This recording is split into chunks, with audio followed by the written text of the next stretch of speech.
Welcome to Sleepy Love Tales, soothing romance for a restful night. If these stories help you unwind, be sure to subscribe. For now, close your eyes and let's begin tonight's story. The Queen's Sister. A Story of Scotland, 1513. The first thing Margaret Lennox learned about court was that no one ever told the truth, and the second was that everyone expected you to know it anyway. She had arrived at Holyrood 3 weeks past, summoned from Perthshire with 2 trunks, a tired mare, and instructions written in her sister's looping hand. "Come quickly. The king has been good to me, and I should like my own blood near." Margaret had read the letter twice in the saddle, and once more by candlelight in a wayside inn, and each time she'd felt the same small, cold thing turn over in her chest. Eleanor had married a king. Margaret was to come and be her sister at court, as though such a thing was simple, as though one might pack court manners between linen and lavender sachets. The carriage that fetched her from the inn had been lacquered black and trimmed in silver, and the driver had addressed her as my lady in a tone that suggested he was unsure whether she deserved it. Margaret had not been certain either. She had spent the journey watching the country flatten and gather itself toward Edinburgh, hills folding into hills, the smoke of farmsteads drifting low across the gorse. By the time the palace walls rose before her, grey and enormous against a sky the colour of pewter, she had decided she would simply observe everything and speak as little as possible. It had been a sensible plan. It had lasted precisely one evening. The dinner that night was held in the lesser hall, which meant only 60 people and 4 removes instead of 8. Margaret was placed near the dais because she was the Queen's sister, and far from the Queen because the Queen sat with the King. She watched Eleanor across the long table, radiant in cloth of gold, laughing at something the King had said, and felt the old, familiar smallness settle into her shoulders. Eleanor had always known how to laugh at the right moment. It was a talent Margaret had never possessed. She was attempting to navigate a dish of stewed pigeon when she made her error. A page presented her with a silver basin of rose water, and Margaret, who had been speaking with the elderly woman on her left, dipped her fingers and dried them on the linen the page offered. Only when she looked up did she see that no one else at her end of the table had yet touched the basin, and that the page was staring at her with the slightly stricken expression of a young man who has been embarrassed on behalf of someone else. The basin, it transpired, had been intended for the table at large. One was meant to wait until it had circulated. One was meant to know this. A small ripple of attention moved down the table. Margaret felt it the way one feels a draught from an open door. Not unkind, exactly, but cold. A woman in green velvet looked at her over the rim of a goblet with an expression that suggested she was already composing the story she would tell her women at bedtime. "It is a custom that varies from house to house," said a quiet voice beside her. "At Holyrood the basin passes first. At Stirling I am told it does not. You will find half the court does not know which is which, though they pretend otherwise." Margaret turned. The man who had spoken was perhaps 35 or a little more, dark-haired and dressed in dark blue without ornament. He was not handsome in the way the court understood handsomeness. There was nothing soft about him, nothing meant to please, but his eyes were the colour of moss after rain, deep-set and steady, and they did not flicker away from hers when she met them. A faint scar ran along his jaw, pale as old chalk. "You're kind to say so," Margaret said, "but I think we both know that is not quite true." A flicker of something, surprise, perhaps amusement, crossed his face. "No," he said, "it is not. But it will become true within the hour if I say it loudly enough to enough people." She looked at him properly then. He had returned his attention to his plate with the air of a man for whom this was all quite ordinary, and she understood, with a small and uncomfortable clarity, that he had just done her a kindness. He had done it without expectation. He was not even looking at her to see whether she had noticed. "May I ask your name, sir?" she said. "Alexander Stewart, royal adviser, of no great importance." "That seems unlikely, and yet I've spent many years arranging for it." "To seem so." I should hate to think the effort wasted. She felt her mouth move into a smile before she had given it permission. It had been a long time since she had smiled at a stranger. For the rest of the meal he was attentive without being attentive, which is to say he did not press her into conversation but answered when she spoke, and made certain that she understood, by small signals only she could read, when the next basin was to be passed and when the next toast was to be drunk. By the time the sweetmeats arrived, Margaret had relaxed enough to ask the question that had been troubling her since she had entered the hall. "Lord Stewart," she said, "may I ask you something honest?" "You may try. I cannot promise to answer in kind." "Why does everyone here smile while appearing to dislike one another?" He set down his cup. For a moment she thought she had offended him. Then his shoulders moved in what she realized after a startled instant was laughter. Quiet, almost soundless, the laughter of a man who has not used it recently and is surprised by the sound of it. "My lady," he said when he had recovered, "that is the most useful question I have heard at this court in 6 years. I should advise you to ask it of no one else." "Why not?" "Because the answer is dangerous, and because half of them will not know it, and the other half will lie." "Then will you tell me?" He looked at her then, really looked, the way he had not yet quite done, and Margaret felt for the first time the curious sensation of being seen entire, not as Eleanor's sister, not as a girl from Perthshire who did not know which basin to dip her fingers in, simply as herself, sitting in a hall full of strangers with a question she had thought no one else would answer honestly.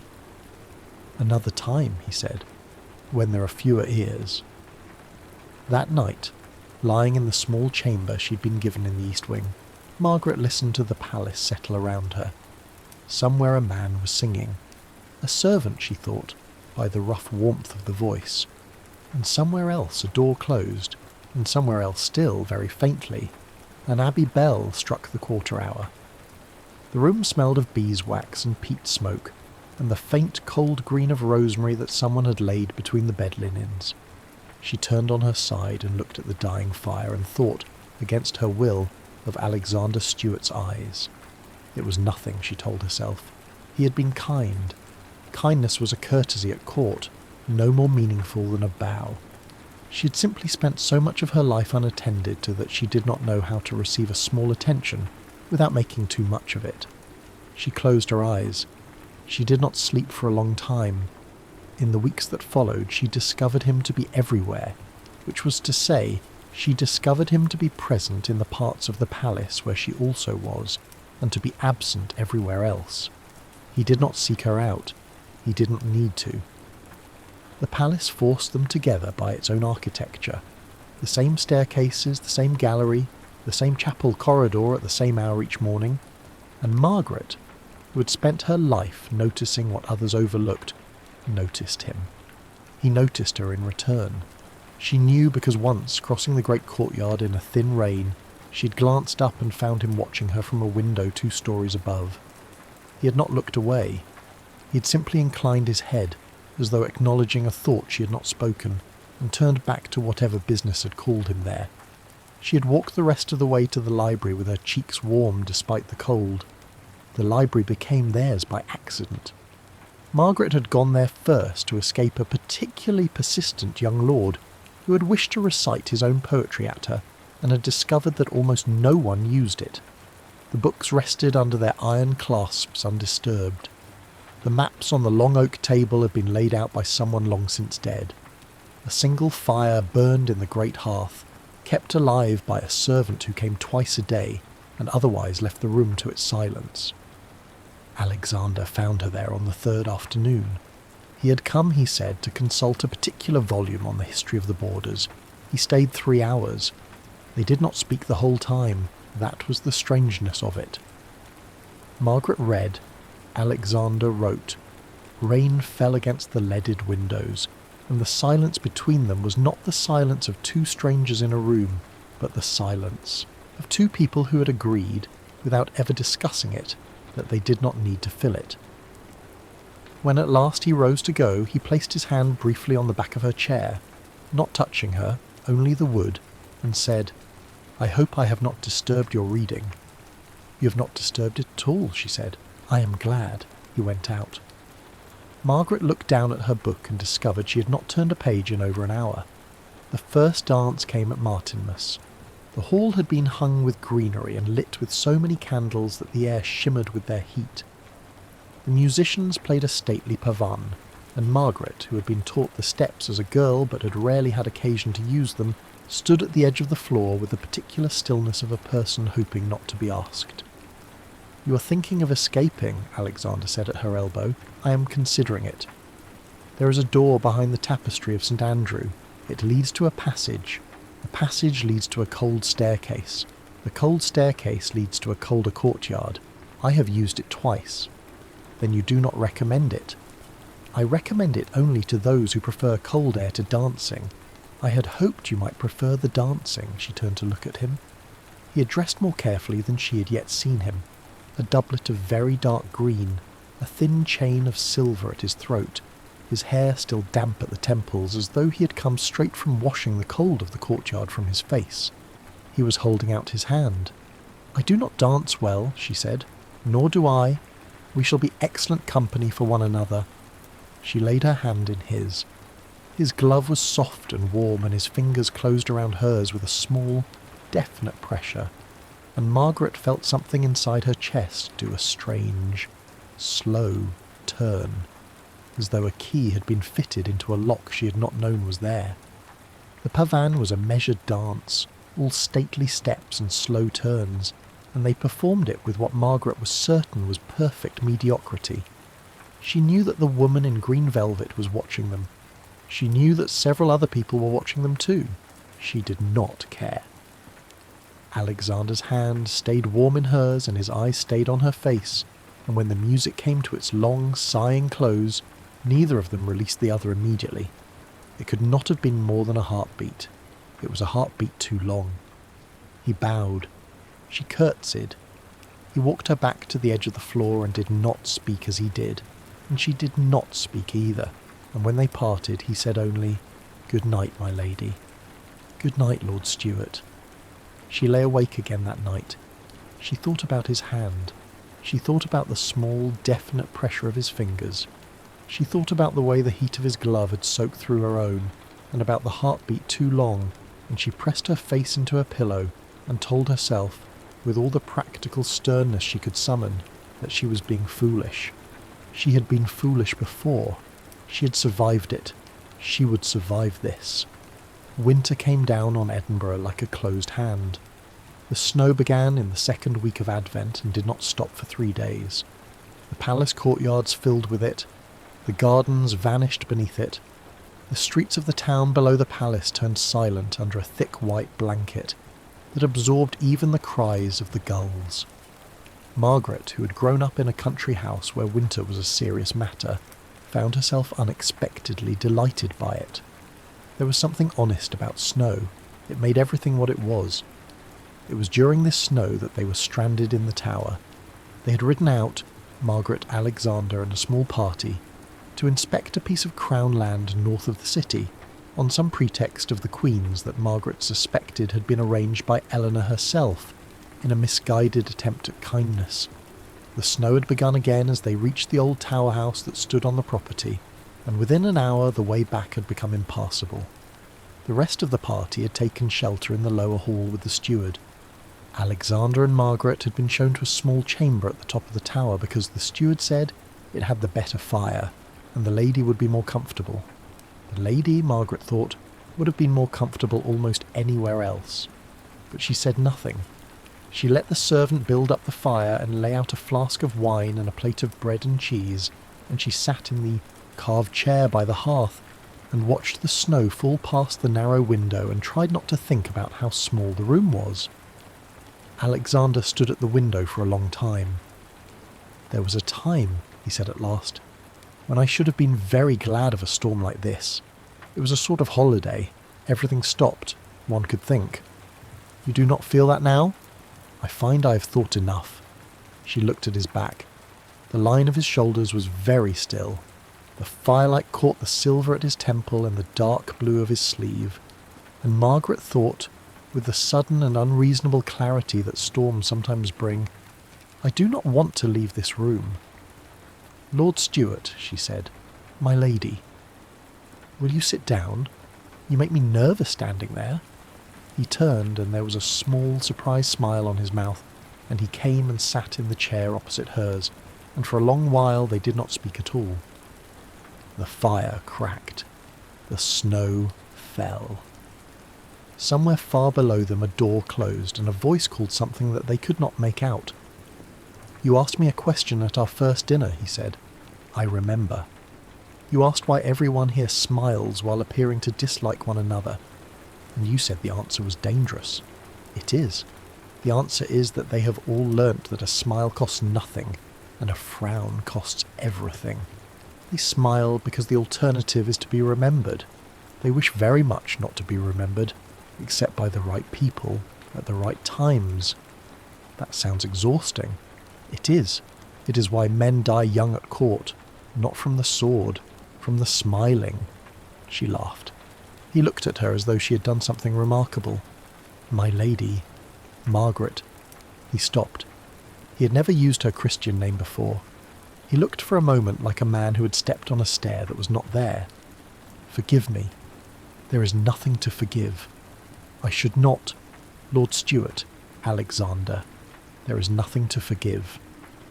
He looked at her. The firelight was very gentle on his face. He was not a young man, and he had not been a young man for some time, but in that moment Margaret thought he looked younger than she had ever seen him, and also more afraid. May I ask you something? She said. You may. Will you tell me about your wife? She had not meant to ask it. The question simply arrived, the way some questions do, fully formed and unstoppable. She watched his face change. She watched something close behind his eyes and then, more slowly, open again. No one asks me any more, he said. I know. I'm sorry. I should not have... No. He shook his head. No, I'm glad you did. And then he told her. He told her about Eleanor. Also, Eleanor, he said, with a small, sad smile, which I confess made it strange for me when I first heard your sister's name, about how their marriage had been arranged when he was 26 and she was 20, about how he had expected to be fond of her and had instead, by slow degrees, come to love her with the steady and unspectacular love of a man who had not known he was capable of it. He told her about the 8 years they had together. He told her about the fever. He told her about the last week, when he had sat by the bed and read to her even after she could no longer answer, because the physician had said that hearing was the last sense to go. He told her that he had read her the Song of Songs because it had been her favourite, and that he had not been able to open the book since. He stopped speaking and looked into the fire. I forgot the sound of her laughter last month, he said.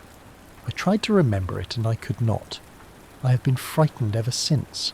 I am frightened that I will forget the rest of her too, and that when I do, there will be no one left in the world who remembers her at all. Margaret found that she was crying, not loudly, just a slow, steady warmth on her cheeks. She did not bother to wipe it away. You will not forget her, she said, and if you do, if some small thing slips, it will not be because you have stopped loving her. It will be because the living have to keep living. She would not begrudge you that. He looked at her. His own eyes were very bright. How is it, he said, that you know exactly the thing to say? I do not know it. I only know what I should wish someone to say to me. He reached across the small space between their chairs and took her hand. He did not lift it. He did not kiss it. He simply held it, his thumb moving once, very slowly, across her knuckles, and Margaret felt the whole long room narrow until there was nothing in it but his hand and hers, and the small steady warmth where they met. Margaret, he said, just that, just her name. Yes, I do not know what to do with this, nor do I. I had thought I should never, I know, and you, I had thought I should never be the person someone meant. I had only ever been the person someone needed. He closed his eyes for a moment. When he opened them again, she saw something settle in him, some long-held thing put down at last. You are the person I mean, he said. She did not answer. She could not. She turned her hand within his so that their palms met, and she held on to him, and the snow fell past the window, and somewhere far below them a clock struck an hour that neither of them counted. They did not speak of it the next day. They could not. By the time the snow had cleared enough to ride, the rest of the party had been told some plausible thing about the upper chamber and the better fire, and Margaret and Alexander rode back to Edinburgh side by side in a silence so charged that Margaret was certain everyone in the party could feel it. No one said a word. The court, of course, said many. The rumours began within the week. Margaret heard them first from her own maid, who repeated them in the careful, neutral voice servants used when they wished to warn without seeming to warn. The Queen's sister had been alone with Lord Stewart in a tower for a night. The Queen's sister had been seen walking with him in the gardens twice. The Queen's sister had danced with him at Martimas and had not released his hand at the close. The Queen's sister, in short, was a subject. Margaret bore it as she had borne most things in her life, by carrying on as though she had not noticed. She read in the library. She walked in the gardens. She sat with her sister in the Queen's apartments and let Eleanor brush her hair as she had done when they were girls, and when Eleanor said carefully, "Margaret, dear, you must take care," Margaret only said, "I know," and kissed her sister's hand and went away. It was Lady Isabel Murray who did the worst of it. Margaret had liked Isabel. That was the thing she could not forgive herself for afterwards. Isabel was 29 and clever and had a laugh like a small bell, and she had attached herself to Margaret in the first week with such apparently artless warmth that Margaret had let her in. Margaret had told Isabel things, not the deepest things, but things, small confidences, small observations, small honest remarks about the court and about herself, that, repeated in the right ear, became something else entirely. The letter, when it surfaced, was a forgery. It purported to be from Alexander to a French agent, and it implicated him in a correspondence that would have been treason. It was a clumsy forgery, but it did not need to be a good one. It needed only to exist long enough to be used. Alexander was placed under investigation. Margaret was named as having delivered certain of his letters. The Queen, under enormous pressure from a faction led by Lord Malcolm Douglas, was compelled to send her sister from court until the matter could be resolved. Margaret was given 6 hours to pack. Alexander came to her in the hour before she left. He came openly, in daylight, which she understood at once was a deliberate act, a refusal to creep, a refusal to give them the satisfaction of secrecy. He found her in the small antechamber outside her room, with her travelling cloak already on her shoulders, and he stood in the doorway and looked at her for a long moment without speaking. "You must go," he said at last. "You must not delay. Whatever they say, whatever they offer, you must go. I know. And you must not write to me. Not until this is settled. Anything in your hand will be used." "I know that too." "Margaret, do not. I must. Alexander, do not. If you say it now, I shall not be able to leave." He crossed the room in 3 steps. He took her face in both his hands. His palms were cold. He had not stopped to put on his gloves. She could feel the small tremor in his fingers, and she understood, with a clarity that frightened her, that he was as undone as she was. "If they destroy you because of me," he said, "I could not endure it. Do you understand? I have endured a great deal. I could not endure that. Then we shall not let them. Margaret, I love you." She had not meant to say it. She had meant to be brave and silent and to leave him with his dignity. But the words came out of her like breath. "I love you, Alexander Stewart, and I have loved you since the first dance, and I will love you when I am at the other end of Scotland, and I will love you if I never see you again, and there is nothing they can do about it." He made a small sound. It was not quite a word. He bent his head and pressed his forehead to hers and stood there breathing. "I will come for you," he said. "When this is finished, I will come. I know. Say my name. Alexander. Again. Alexander." He kissed her. It was not the kiss she had imagined. and she had imagined, she realized now, a great many of them. It was not slow. It was not careful. It was the kiss of a man who did not know whether he would have another chance, pressed against the mouth of a woman who did not know whether she would let him try. It lasted no longer than a breath. It was enough. He stepped back. He bowed to her, formally, deeply, as though she were the queen herself. And he turned and walked out of the room, and Margaret stood in the empty antechamber with a hand pressed to her mouth and her travelling cloak heavy on her shoulders, and she did not weep until the carriage was 3 hours from Edinburgh. She was sent to a manor house in the Borders, a grey square building in a grey square valley, and she lived there for 11 weeks. 11 weeks. She counted them. She counted them because counting was the only thing that gave shape to days that otherwise blurred together into one long grey afternoon. She rose. She read. She wrote letters she did not send. She walked in the small walled garden and watched the snow come and go and come again. She thought about Alexander's hands.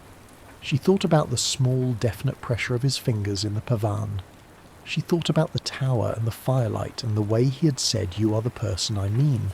And she thought, "I will not survive this, and I will survive it anyway, because that is what one does." She did not become smaller. That was the strange thing. She had expected, when they sent her away, to feel herself shrink back into the invisible girl she'd been in Perthshire. Useful, quiet, unremarked. Instead, she found that something in her had set. The exile sharpened her. She wrote long, careful letters to her sister, and to her father, and to 2 of the few courtiers she trusted, and she made it her business to understand from a great distance what was being done to the man she loved. She was not helpless. She had simply, for most of her life, been encouraged to believe she was. The letter came on a Tuesday in March. She remembered that for the rest of her life. It was in her sister's hand. Margaret. The forgery has been proved. Isabel has confessed. Lord Douglas has been arrested for treason. Alexander is cleared in full and restored to his offices. Come home, my dearest. Come home. Margaret read it 3 times. She walked once around the grey garden in the grey valley. Then she went inside and called for her trunks. She found him in the chapel at dusk. She had not meant to look for him there.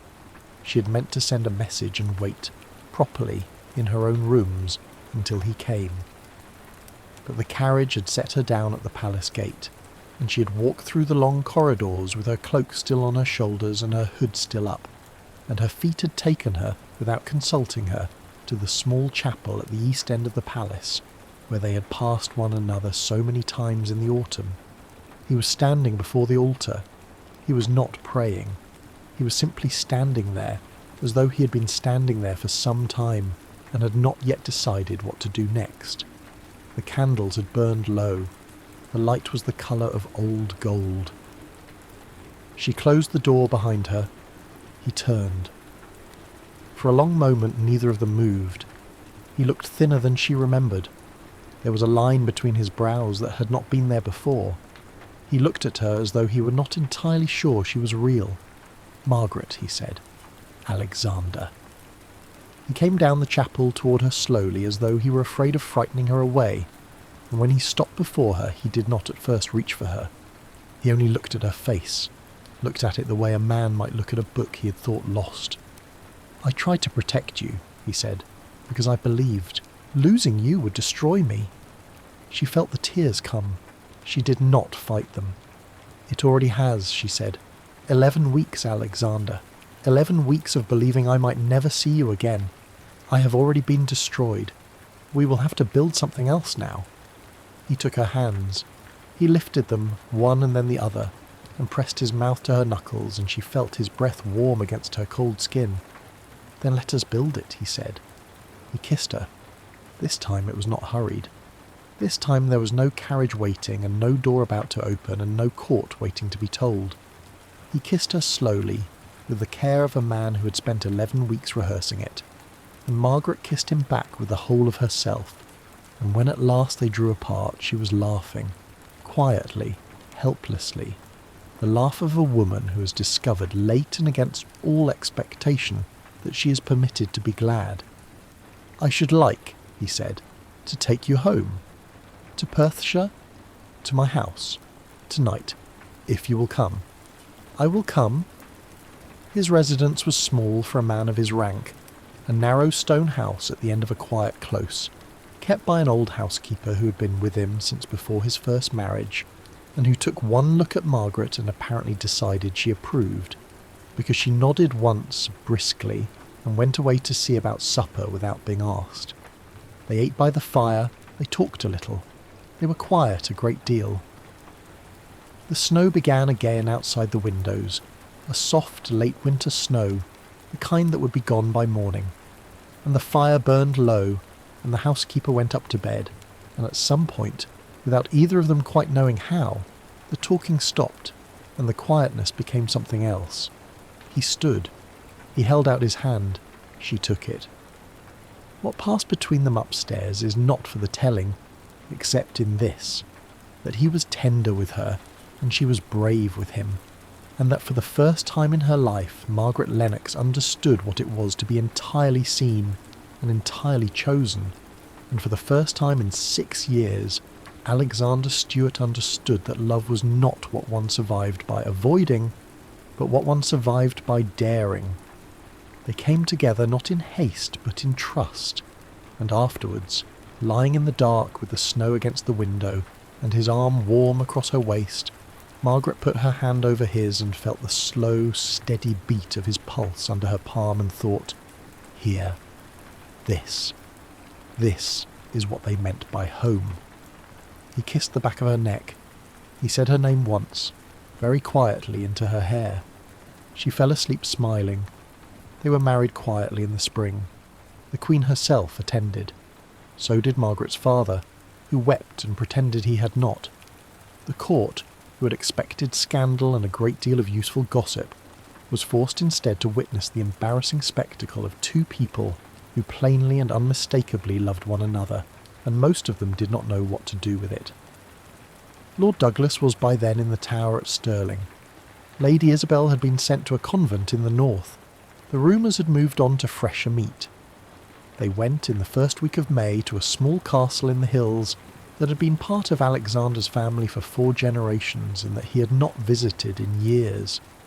The air smelled of new grass and wet earth and the first wildflowers. The hills were green again. The bells of a country abbey sounded faintly in the valley below. On the second evening Margaret climbed up to the battlements alone, and a little later he came up after her and stood beside her without speaking, and they looked out together at the long Scottish light lying gold across the hills. "I have been thinking," she said. "You usually are." She smiled. She slipped her hand into his.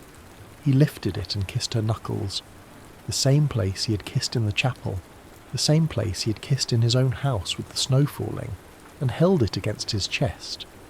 "What have you been thinking?" he said. "That I spent most of my life believing I should have to earn being loved, and that you spent most of yours believing that loving anyone was a kind of foolishness, because it ends, and that we were both wrong. Were we? We were. Love is not earned, and it is not foolish. It is only chosen, again and again, knowing perfectly well what it costs." He was quiet for a long moment. The wind moved her hair across her face, and he reached up with his free hand and tucked it gently behind her ear. The same small gesture he had made in the library the night he had found her asleep over a book, in a life that already felt like another country. "Then I choose you," he said, "now and tomorrow and the day after that. And I choose you." They stood there a long time. There were no witnesses. There was no court. There was no politics. There was only the wind, and the distant cry of birds wheeling above the Abbey Tower, and the long gold light of a Scottish evening laid out across the hills like a benediction. Home, Margaret thought, had never been a place. It had been this all along, to be entirely known and entirely chosen by another soul. She leaned her head against his shoulder. He held her hand against his chest. The bells in the valley rang the hour, and neither of them counted it.